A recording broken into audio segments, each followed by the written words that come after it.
अस्सलाम वालेकुम, मैं हूँ सैयदा और उम्मीद है कि आप लोग ठीक-ठाक होंगे, खैरियत से होंगे, खुशबाश होंगे। तो आज हम बनाने जा रहे हैं कढ़ी मसाला रेसिपी, जो कि आसान सी रेसिपी है और अच्छी बनती है, मज़ेदार बनती है। और तो उसके लिए लिया मैंने आधा किलो गोश्त। इसमें हम डालेंगे हाफ़ टी स्पून पिसी मिर्च, हाफ़ टी स्पून हल्दी,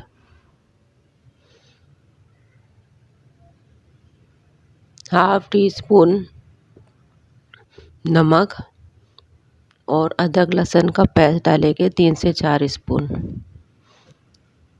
अब इसको हम जो है मसाले को मिक्स करेंगे और 2 से 3 घंटे के लिए इसको रख देंगे फ्रिज में। मिक्स करके अच्छे से इसको मिक्स करना ताकि बोटियों में और गोश्त में ये सारा मसाला मिक्स हो जाए। आवाज़ मेरी बहुत ज़्यादा ख़राब हो रही है, मौसम इतना ख़राब है इस वजह से बहुत ज़्यादा माज़रत। और अच्छे तरीके से इसको हम बोटियों में ये मसाला जब्स करेंगे ताकि अच्छे से ये बोटियों में चला जाए और फिर इसको हम रख देंगे। और कम से कम हमें 3 घंटे तो चाहिए, 2-3 घंटे तो आपने इसको रखना है। उसके बाद आपने इसको रेडी करना है। तो ये देखिए मसाला मिक्स हो चुका है और आप चाहे तो हड्डियों वाला भी गोश्त ले सकते हैं, जैसे आपकी सहूलत हो। अब हमने लिए एक फ्राई पैन लिया है, फ्राई पैन लिया है, 2 घंटे हो चुके हैं। और अब इसमें हमने थोड़ा सा जो है हमने जितना हम लेते हैं सालन के हिसाब से ऑयल, उससे थोड़ा हाफ़ डालना है हम इसमें। तो हमने इसमें 1 स्पून खाने का स्पून जो है, पकाने का स्पून जो है, उससे हमने 1 स्पून ऑयल लिया है। उसमें अब ये अच्छे से हम इसको फ्राई करेंगे, इसका कलर चेंज करेंगे। जब तक कलर नहीं चेंज हो जाता जब तक इसको भूनेंगे। तो सिर्फ कलर चेंज करना है, आपने इसको गलाना नहीं है, बस सिर्फ कलर चेंज करना है इसको। तो अच्छे से इसको कुक करेंगे और इसका कलर चेंज जब तक नहीं होता जब तक इसको चलाएंगे। बहुत मज़ेदार रेसिपी होती है, बहुत इजी होती है, आराम से। और ऑयल जब आप गरम करते हैं तो आप उसमें तेज़पत्ता और दालचीनी और 2 बड़ी इलायची डाल सकते हैं। मैंने नहीं डाली, अब मैं बाद में डालूँगी। तो देखिए इसका कलर चेंज हो रहा है, बस हमने कलर चेंज करना है, ज़्यादा इसको कुक नहीं करना है, गलाना नहीं है। तो ये है, देखिए इसका कलर वगैरह चेंज हो चुका है। ये देखिए मैंने बाद में डाला है और आप इसको शुरू में डालिएगा।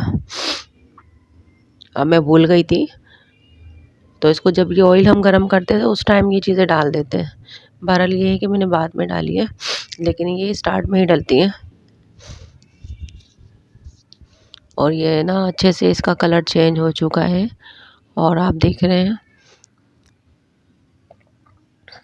ऑयल हमने 1 स्पून ही लेनी है। अगर हम 2 स्पून डालते हैं तो 1 स्पून आपने ऑयल लेना होगा।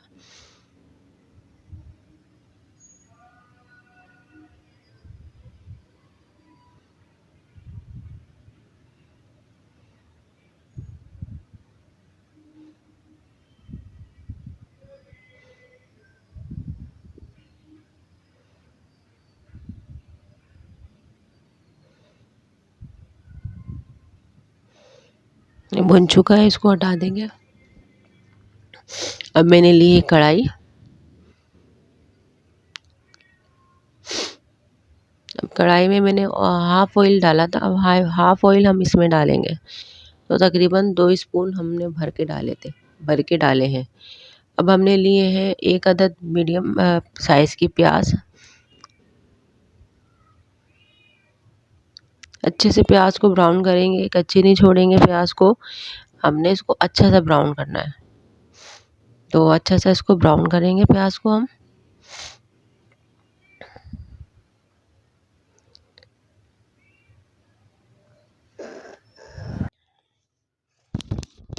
प्याज हल्की हल्की ब्राउन हो रही है और प्याज को ब्राउन करना है हमने, अच्छे से ब्राउन करना है। जिस तरीके से ब्राउन हो जाती है ऐसे प्याज हमने इसको रखनी है।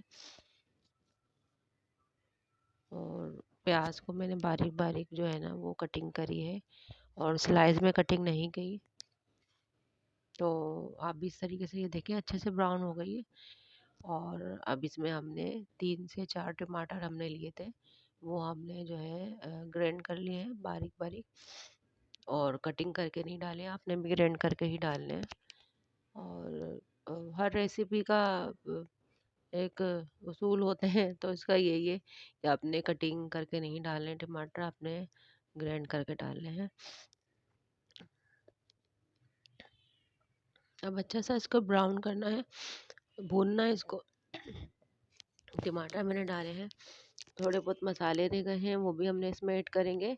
तो आधी चीज़ें हमने गोश्त में डाली थी, और अब आधा सामान जो रह गया है वो इसमें डालेंगे। और हाफ़ टी स्पून हमने उसमें मिर्च डाली थी, तो हाफ़ ही इसमें डालेंगे। और हाफ़ ही इस तरह हल्दी भी इसी तरीके से डालेंगे, जिस तरह हमने उसमें डाली थी, तो हाफ़ इसमें डालेंगे। और नमक भी हमने हाफ़ उसमें डाला था, और हाफ़ टी स्पून इसमें भी डालेंगे, ताकि जो है मसालों का जो एवरेज है वो एक जैसा रहे, मसाला बहुत ज़्यादा ना हो। तो अच्छे से भूनना है, अच्छे से भुनाई करनी है। और हमने लिया है पिसा ज़ीरा और पिसा धनिया। हमने धनिया जो है हमने कूट लिया है, और पिसा हुआ नहीं डाला है, हमने कूटा हुआ डाला है। आप चाहे तो थोड़ा सा बारीक भी कर सकते हैं, मैंने थोड़ा सा मोटा मोटा रखा है। अब इसको अच्छे से भूनना है, और ज़ीरे की खुशबू बहुत ज़बरदस्त होती है, ज़ीरा डाला करें, साबुत नहीं डाला करें, और पीस के डाला करें। अगर एंड में कोई भी चीज़ जैसे गोश्त की बना रहे हैं तो ज़ीरा ज़रूर डाला करें, और ज़ीरे की खुशबू बहुत अच्छी होती है। साबुत भी डाला करें, इस्तेमाल किया करें, रेसिपी में 4 चाँद लग जाते हैं ज़ीरे से। तो देखिए, अब मुझे अच्छे से बुनाई करनी है। मैं बार-बार आप लोगों से यही बात कहती हूँ कि अगर आपको अच्छी रेसिपी चाहिए, सालन का टेस्ट अच्छा चाहिए, तो आपने खूब भूनना है अच्छे से। खूब भूनना है अच्छे से, ताकि इसका कलर चेंज हो जाए, ताकि कच्चापन ख़त्म हो जाए, ऑयल इसका जो है वो अलग हो जाए मसाले से। तो आज हम बना रहे हैं चिकन मसाला करी। ये वो करी नहीं है, इसका नाम करी है। बहुत टेस्टी होती है, बहुत मज़े की होती है, कम टाइम में बनती है, कम मसालों से बनाई जाती है, लेकिन टेस्ट बहुत ज़बरदस्त होता है। जो भी खाएगा उसको मज़ा आ जाएगा। लोग आपकी तारीफ़ करेंगे कि आज सालन तो बहुत यूनिक सा है और बहुत मज़े का है। तो इसको ज़रूर ट्राई कीजिएगा। तो देखें आप, मैं काफ़ी टाइम से इसको भून रही हूँ, तो इसलिए भुनाई अच्छी कर रही हूँ, ताकि सालन का टेस्ट जो है वो खुले। जब तक आप उसको भुनाई अच्छी नहीं करेंगे, सालन कभी भी आपका अच्छा नहीं बनेगा। और माशाल्लाह से मेरी हर रेसिपी देखने में तो अच्छी लगती है, लेकिन खाने में भी बहुत मज़े की लगती है। इसलिए कि मैं बुनाई बहुत अच्छी करती हूँ। और मसालों का हिसाब किताब अगर बराबर हो, तो चीज़ भी अच्छी बनती है। अगर कुछ मसाला इधर-उधर हो, मेजरमेंट गलत हो, तो फिर जो टेस्ट है वो ख़राब हो जाता है। तो अब ये है कि अच्छी तरीके से भून चुकी हूँ, तो वो जो हमने चिकन फ्राई की थी वो हम इसमें ऐड कर देंगे। और उस टाइम पे हमने सिर्फ़ गलाई नहीं थी चिकन, सिर्फ़ फ्राई की थी, भूना था उसको मसाला डाल के। तो अब यहाँ भी अब इसको मसाले में डाल के अच्छे से इसकी भुनाई करेंगे हम। पहले आपने ऐसे भूनना है मसाला, फिर आपने चिकन डाल के उसको भूनना है थोड़ी देर, ताकि ये मज़ीद भुन जाए और मज़ीद ये इसका जो टेस्ट है वो खुल जाए। तो आप देख रहे हैं कितना खूबसूरत इसका लुक आ रहा है, और इतना खूबसूरत लग रहा है ये, और ये इतना ही यम्मी भी होगा इंशाल्लाह इंशाल्लाह। तो ये देखिए, मैं ये जो हरी मिर्च है वो मैंने कटिंग की है, और कुछ चेंज लाएँ अपनी ज़िंदगी में, तो मैंने भी चेंज लाई हूँ, और मैंने इसकी जो हरी मिर्चों की कटिंग है वो थोड़ी यूनिक तरीके से की है। तो आप भी कुछ हर चीज़ में कोई ना कोई चेंजिंग लाया करें, और थोड़ा यूनिक बनाया करें चीज़ों को। तो मेरी कोशिश यही होती है हर चीज़ यूनिक हो, हर जो रेसिपी बना रही हूँ वो भी यूनिक हो, और कोई ना कोई नया तरीका आपको सिखाऊँ। तो ये देखें, मिर्च का मैंने आज यूनिक तरीके से तिरछी मिर्ची काटी है मैंने। अब रेसिपी हो गई रेडी, उम्मीद है कि अच्छी लगी होगी। अगर अच्छी लगी है, थोड़ी-सी भी कोई बात अच्छी लगी है आपको वीडियो में, तो लाइक कीजिए, और वीडियो को शेयर कीजिए। अगर आप मेरे चैनल पे न्यू हैं, तो चैनल को सब्सक्राइब कीजिए, और ये जो रेसिपी है ज़रूर ट्राई कीजिएगा, बहुत यम्मी होती है, बहुत कम टाइम में बनती है। और अगर आपके घर में कोई मेहमान आ जाता है तो झटपट ये रेसिपी तैयार कर दें और मेहमान भी हैरान हो जाएगा, इतनी जल्दी रेसिपी और इतनी यम्मी। और मुझे दी इजाज़त, अल्लाह हाफ़िज़।